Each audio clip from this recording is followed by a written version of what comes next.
Bem-vindos a mais um programa, o Cara a Cara, aqui com o seu Silva, né? Sérgio Silva, e apresentando sempre um bom convidado, para que a gente possa conversar do meu jeito mais descontraído, mas com muita informação. Hoje eu tenho dois convidados, um na parte da política e outro na parte da economia, né? Na atividade econômica, portanto, aqui de nossa cidade. Mas antes de conversar com eles, eu quero aqui agradecer o apoio da imobiliária Zibel. Zibel é aluguel, aluguel é na Zibel. Nesse momento em que a gente está vivendo, né, essa pandemia, as pessoas estão ficando mais em casa. E aí, lembra aquele quadrinho que se tinha, depois não foi mais utilizado, o tal do lar docilar? Então, agora mais do que nunca nós vimos que aquele quadrinho deve voltar à parede. E aí a Zibel pode lhe orientar. Lá eles têm técnicos, tem um pessoal que pode dizer, olha, aqui funciona, as vantagens desse local são estas, quer renegociar o aluguel é um bom momento, a documentação está toda certinha, portanto, imobiliária qual é, seu Silva? É a Zibel. Agora sim, vamos para o primeiro convidado. Eu estou aqui com o senhor Francisco de Assis. É um nome quase de santo, né? Mas eu vou tomar liberdade de chamar pelo teu sobrenome Assis, como tu és conhecido. Presidente do PT e pré-candidato a prefeito. Tudo bem, Assis? Bom, Sérgio, primeiro agradecer pelo convite, tudo bem, apesar da pandemia, do momento que nós estamos vivendo, mas graças a Deus tudo bem. Na verdade, meu nome é Francisco de Assis Nunes. Meu sobrenome é Nunes, mas essa história do Assis, de ser conhecido como tal, é por conta do meu primeiro emprego de carteira assinada, que foi de cobrador de ônibus. Essa história em 30 segundos eu te conto. Quando eu fui trabalhar na Transtusa, em 1º de dezembro de 76, quando eu cheguei lá, já tinha um outro cobrador e usava o crachá de Francisco. Logo não puderam botar Francisco para não ficar dois, então colocaram Assis. E eu só passei a ser chamado de Assis, inclusive na família, depois desse meu primeiro emprego. Então, e como é que a família te chamava antes? Chico? Era Francisco. Nunca, por incrível que pareça, nunca me chamaram de Chico na vida, né? Tão comum esse apelido para os franciscos, né? Mas no meu caso, quando pequeno, lá em Maruí, na cidade onde eu nasci, era Ciso, né? Chamava de Ciso, pequenininho. Tu és de Maruí? Sou de Maruí. E quando vim para Joinville, a partir da escola, lista de chamada, sim, lista de presença, sempre Francisco. E a minha família sempre Francisco. E o Assis veio então aos 14 anos, quando comecei a minha atividade profissional, meu primeiro emprego. Mas em algum momento a tua vida mudou para a política também. Vereador, deputado, gestor na Conurb. Como é que foi essa mudança? Sérgio, eu me casei em 85, fui morar no bairro Costa e Silva e ali tinha umas irmãs católicas, da igreja católica, eu sou católico, minha esposa é católica. E essas irmãs começaram a chamar o casal para tomar chimarrão. Eram gaúchas, as 5 irmãs moravam numa casa e começaram nessa época a falar de política, né? Tu vê, só em 85. Até então eu nunca fui envolvido com partido nenhum, nem de discussão política eu tinha conhecimento, ou muito pouco.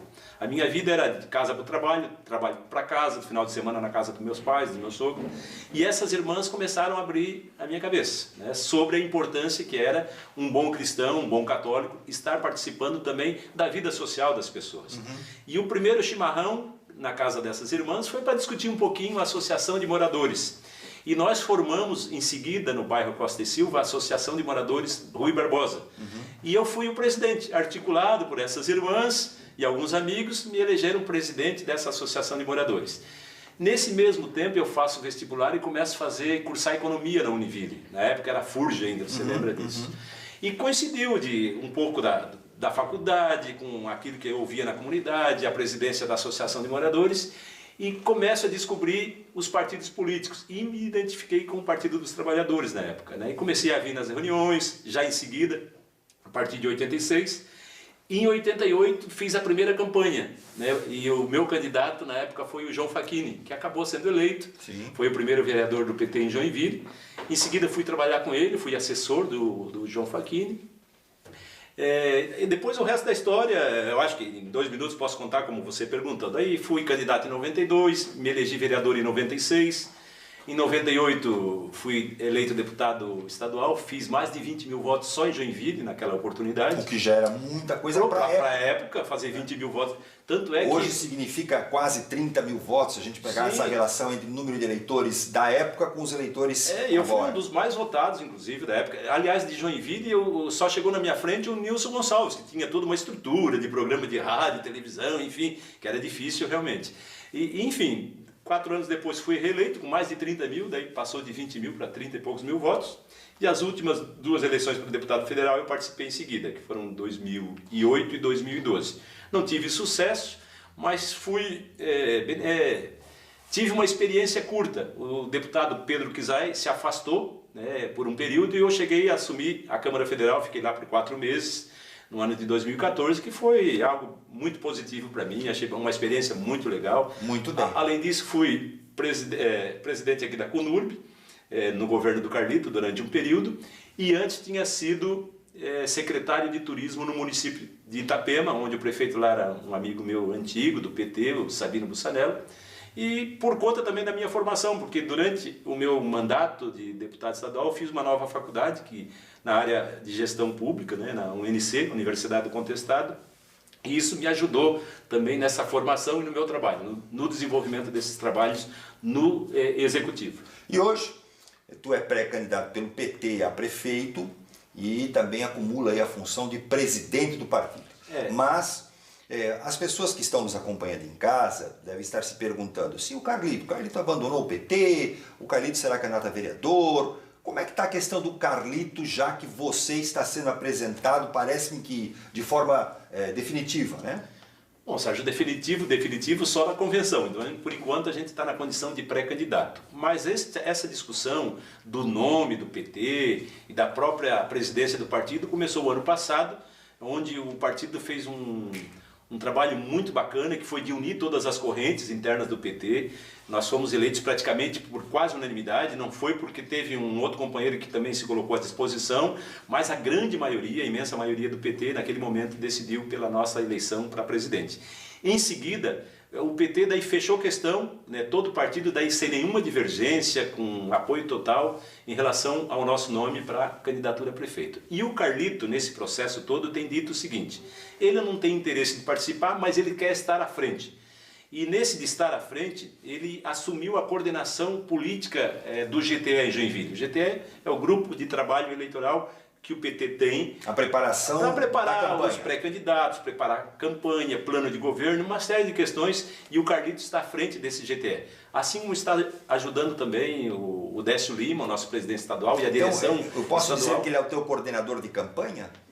Nós não chegamos, mas nesse momento creio que sim, porque como ele coordena o GTE, automaticamente começa a coordenar todas essas tarefas, né, de buscar candidatos, de montar chapa, de articular com os outros partidos, de me ajudar, e ele tem feito isso com uma vontade extraordinária. O Carlito não tem se cansado, o tempo todo está em contato com a gente, mesmo nesse período agora da pandemia, tirou uns dias de descanso junto com a mãe dele, que mora lá em Porto União, porque eu acho que uma senhora já de mais de 80 anos, ele também tem que dar atenção para a mãe. Fora isso, ele está presente.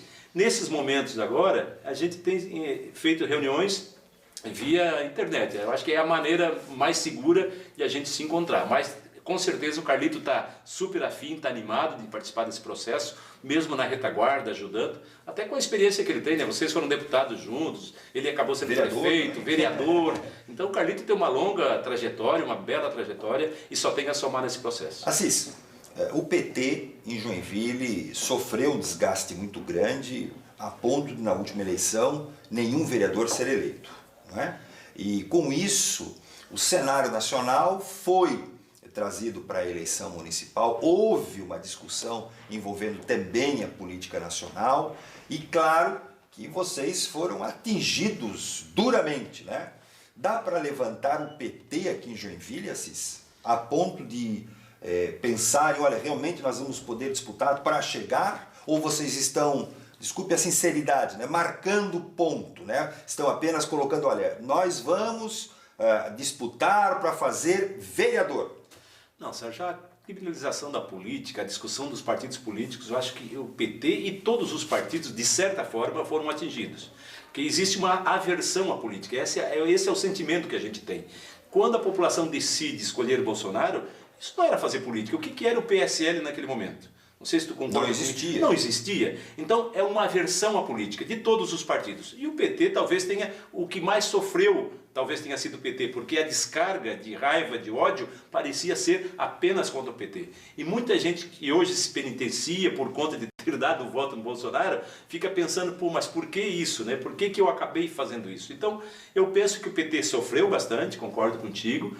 Ainda estamos sofrendo, como outros partidos estão passando por esse momento de dificuldade, ainda mais nesse momento da pandemia, quando eu acho que todos os olhares e as discussões desse momento estão voltadas para a pandemia, para o coronavírus. Eu acho que isso acaba sendo o fator mais importante no momento. Agora, nós não vamos entrar nessa disputa apenas para marcar posição, pelo contrário.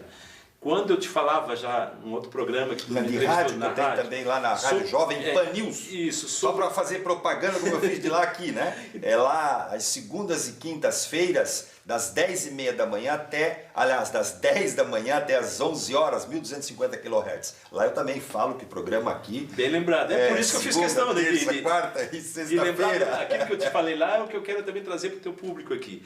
A nossa tentativa, e a gente está tão disposto nisso, que nós temos um GTE formado, coordenação do plano de governo instalada e trabalhando. Nós estamos buscando alternativas com outros partidos para fazer uma composição. Ora, só se dispõe a isso quem de fato está interessado, e eu tenho uma garra, sempre foi do meu feitio isso, eu acredito sempre que é possível. Então essa nossa determinação, a determinação do presidente do PT, mas de toda a executiva, do coletivo, do próprio Carlito, é porque nós queremos sim, não apenas marcar posição, mas criar uma possibilidade de coisa nova para Joinville, de a gente retomar aquilo que Joinville merece. E tem tantas coisas para a gente falar de Joinville. É claro que a pandemia fez com que nós dessemos um passo atrás em relação ao nosso plano de governo. Mas sobre o plano de governo, eu vou deixar no próximo bloco, enquanto as pessoas vão tomar uma água, certo? Legal. Você pode levantar agora, tomar sua água, né? Quem quiser, na minha idade, de vez em quando a gente vai ter que ir no banheiro à noite também, fora do horário, a gente já volta no oferecimento da Imobiliária Zibel. Não sai daí!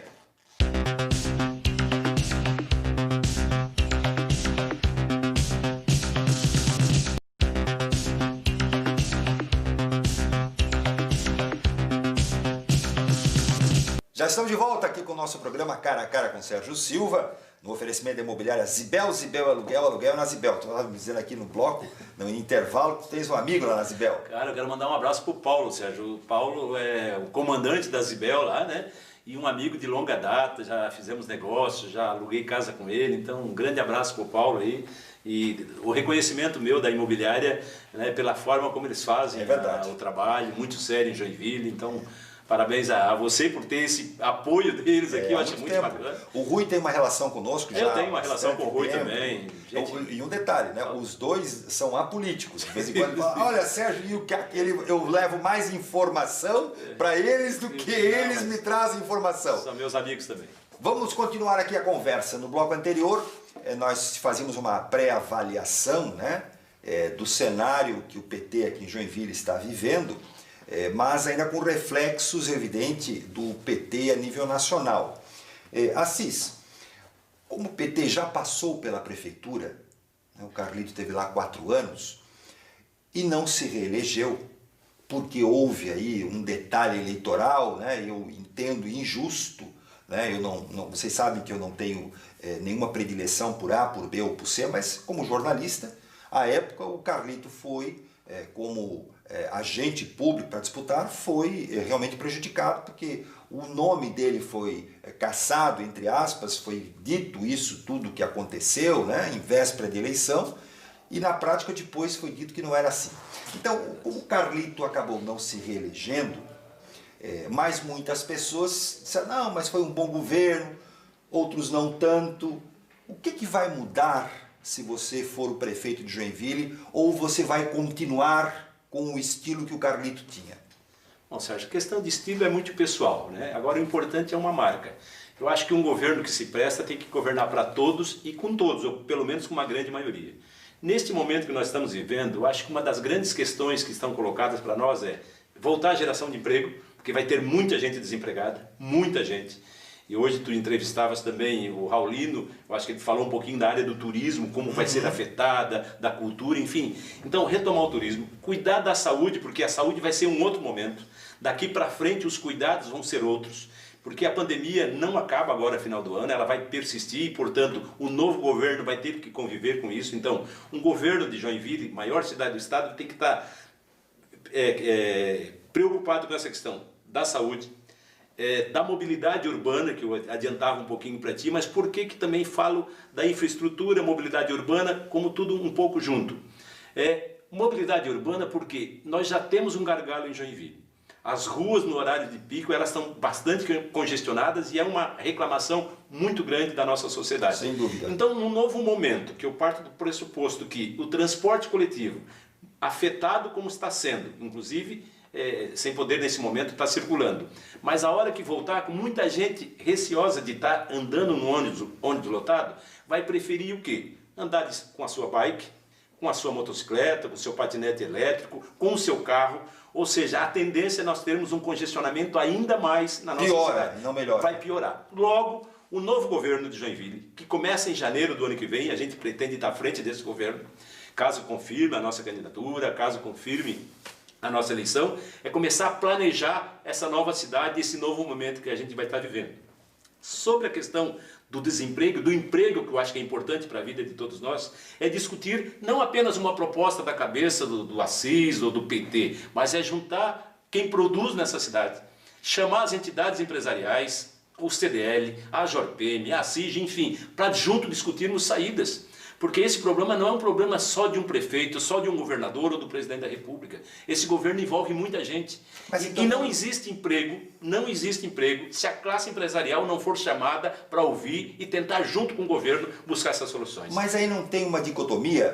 O PT sempre trabalhou de uma outra forma na relação com os empresários, certo? Um pouco distante. É um partido estatizante, não é um partido que busca a parceria para liberar, né? O Carlito fez a Expoville. Eu ia te falar agora, um exemplo disso. Mas, mesmo assim, o PT sempre foi muito mais voltado a essa questão do socialismo e, portanto, o Estado tem um papel muito importante. Então não fica aí uma coisa meio estranha de você chamar os empresários que representam o poder econômico? Eu falo principalmente da CIG. A CIG nunca gostou do PT e o PT nunca gostou da CIG. Ô Sérgio, nesse momento acho que não se leva em consideração gostar ou não gostar. Gostar dos meus olhos ou da cor do vermelho da nossa bandeira. Eu acho que não é essa a questão. Quando eu falo que é importante juntar todas as forças por conta do emprego que precisa ser retomado na cidade, quem for contra uma administração, seja ela de qual partido for, está sendo contra a geração de emprego, contra a vida, contra a saúde das pessoas, contra uma série de questões. E quando tu está aberto para esse diálogo, é porque tu tem de fato o interesse e a vontade de praticar isso que tu está falando. E como esse teu programa vai ficar gravado para a história, muita gente pode guardar isso. E o que eu falo é do meu sentimento. Como tu falavas há pouco, do cada um do seu jeito, esse é o meu jeito. Eu não estou sendo contra os princípios do meu partido, pelo contrário. Eu quero as pessoas com saúde, com emprego, gerando isso. E uma administração pública sozinha não vai dar conta. Não tem como. Não tem como o governo de Joinville dar conta de todas as demandas, por melhor que seja.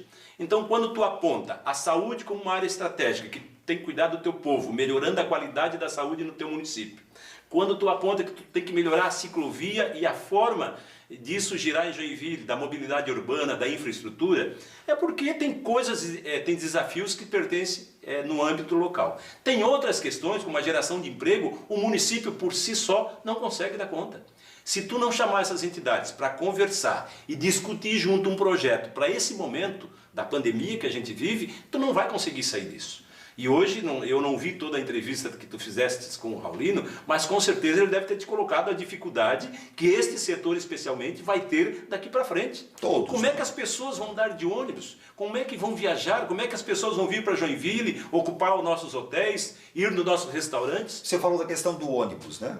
Nós estamos agora discutindo justamente neste momento o retorno do ônibus urbano, né? Transporte coletivo. O transporte coletivo. Aqui é a Transtus e Gideon, também temos em outros municípios como São Francisco, Jaraguá do Sul, enfim, tudo paralisado. Se você fosse governador de Santa Catarina. Porque agora quem está mandando é o bombeiro Moisés, que tem mangueira sem água, né? Envolvido em escândalos atrás de escândalos, enfim. Mas se você fosse o governador de Santa Catarina, você nesse momento estaria liberando os ônibus, o transporte coletivo aqui no estado, ou você acha que não é o momento? Quero separar em duas coisas. Primeiro, o governador tem esse poder, através de um decreto, sim, proibir. Aliás, já fez e está pensando em reabrir agora. Mas também tem a questão dos prefeitos, que quando a prefeitura entender que no seu município não deva reabrir esse tipo de serviço, o prefeito também tem esse poder. Me parece que o prefeito de Florianópolis, inclusive, está fazendo essa opção. Não então, quer abrir, não quer retornar o serviço. Enquanto governador não abriria, porque uma das questões que faz com que o nosso estado ainda não esteja de forma tão alarmante e que nós ainda tenhamos, nesse momento, leitos de UTI para atender os doentes, é justamente o fato de nós termos proibido o transporte coletivo.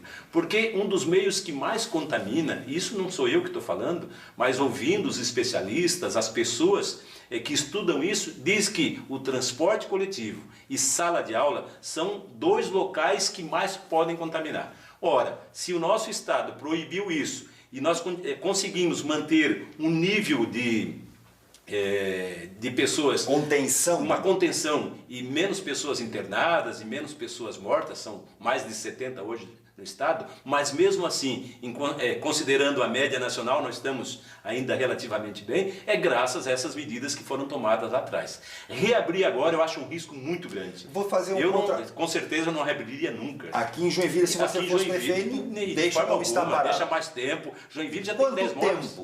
O tempo, eu penso assim, a hora que começar esta curva que todo mundo fala a declinar, que menos pessoas venham morrer diariamente, que menos contágio esteja acontecendo diariamente, eu acho que esse é o momento de começar a pensar. Joinville já está vivendo isso, né? Não, no máximo 10 mortos. Não, agora... Mas é a cidade que mais tem mortos, é Joinville. Mas porque nós temos uma população também proporcional, sim, a maior sim, não todas, é proporcional, né? Claro, esse número não é proporcional. E as pessoas que faleceram, todas elas de grupo de risco, né? 92 anos, 84 anos. Mas aí que tem, Sérgio, mas me permite interromper, mas justamente por conta dessas medidas, e eu me empolgo com isso, porque eu fico em casa às vezes, mas como é que alguém não enxerga isso? É por causa dessas medidas, nós não temos transporte coletivo há quantos dias em Joinville? Nós estamos com mais de 50 dias sem transporte. Então isso tudo tem ajudado para que a gente possa falar, opa, Joinville só tem 10, apesar de ser a maior cidade do estado, por conta dessas medidas. Mas Curitiba nunca parou o transporte coletivo, e também a nível de capital nacional é uma das que tem um também, menor número. O Sul, na verdade, se a gente pegar os 3 estados do Mas Sul... Mas eu vou me reportar aqui a Curitiba, que está bem próximo, né? Curitiba não parou o transporte coletivo, a economia de Curitiba continuou numa certa Mas se tivesse parado, teria menos mortes ainda, menos infectados.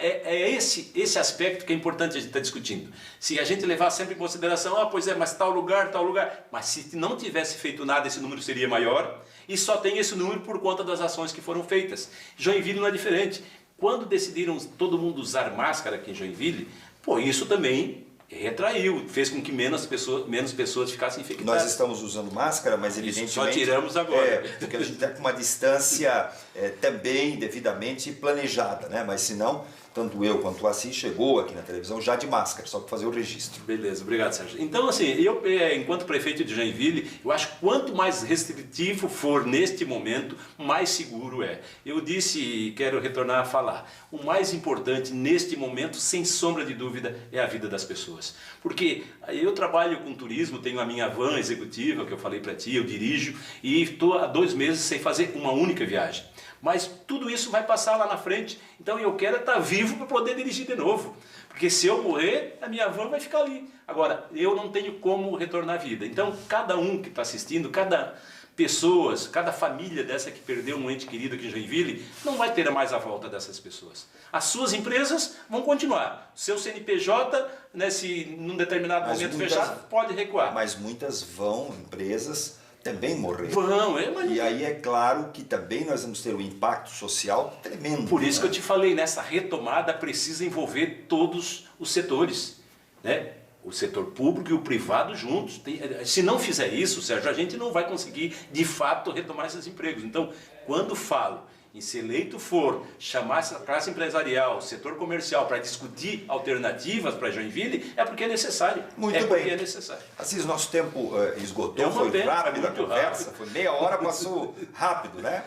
Mas eu quero agradecer a sua presença aqui no programa, né? E vamos voltar a conversar, porque nesta série, hoje, estou entrevistando todos os pré-candidatos a prefeito e ali na frente, claro, que os nossos candidatos a prefeito, com entrevistas, com debates, tudo isso, o tempo virá. Até porque eu acredito que a eleição vai acontecer este ano. E ainda acho que será em novembro, não em outubro, mas em novembro. A gente vai continuar o programa, mas eu me despeço aqui de ti, Assis. Muito obrigado. Obrigado, Sérgio, e sucesso aí. Ok, a gente já volta depois de um breve intervalo com outro convidado. Não saia daí.